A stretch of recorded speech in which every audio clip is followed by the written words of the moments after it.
One. Hi, and welcome to the Arlington County Board recess meeting that's going to begin in just a few moments.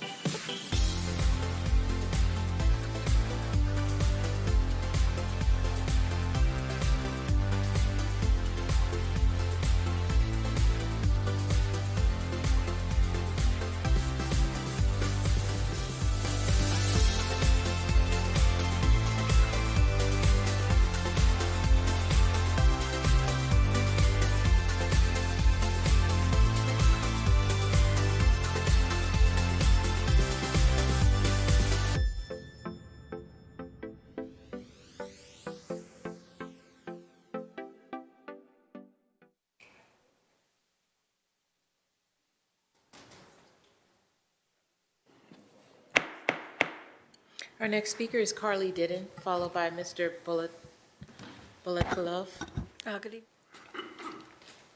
Mr. Bulatkulov, followed by Audrey Clement. Good evening. My name is Serik Bulatkulov. I'm a certified safety professional, both in Canada and the US, and I also have been educated in electronics engineering technology. My wife and I, we own apartment 42 at Lorcom House condominiums. By AT&T nomenclature, that site is also known as Tazewell site because it has on the rooftop a bunch of antennas.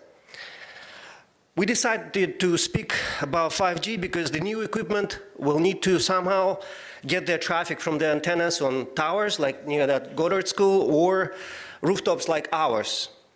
Higher frequencies and shorter millimeter waves will undoubtedly mean increase in more hazardous RF EMF radiation being emitted from antennas on structures like our building. County board, not you guys, but in 2003, approved the use permit for antennas on the rooftop of Lorcom House condominiums.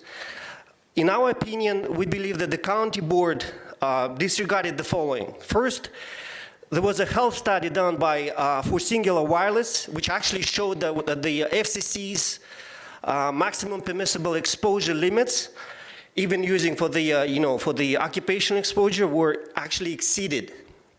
So the study disregarded that there were humans living 24/7 in the building. No owners of local house condominiums were consulted when the use permit was being discussed because only the presidents of local civic associations were basically working with the lobbyists hired by telecom industry. And then back then, if you review the documents, you see that they are basically worried about the visual aesthetics. Nobody raised any issues about health effects. That was in 2003. May 17th was the use permit issued. The size of antennas actually was increased while the permit was being considered. And the equipment count has also risen on the rooftop, but there was no health study done.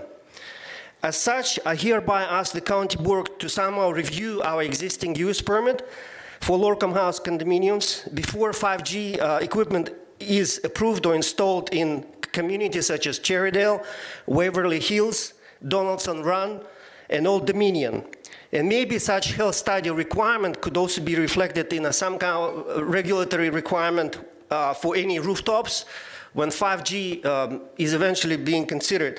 And just as a closing argument, scientists all over the world suspect that RF and EMF radiation is cancerogenic and mutagenic. There were no 5G tests done worldwide, so big telecom industry is essentially rolling out a huge guinea pig study, and we are all basically guinea pigs. Just like with asbestos, industry first claimed it was safe until a point in time when people start dying, okay? So thank you very much for your attention. Mr. Bulatkulov, we appreciate it. Our next speaker is Audrey Clement, followed by Garrick McGuire.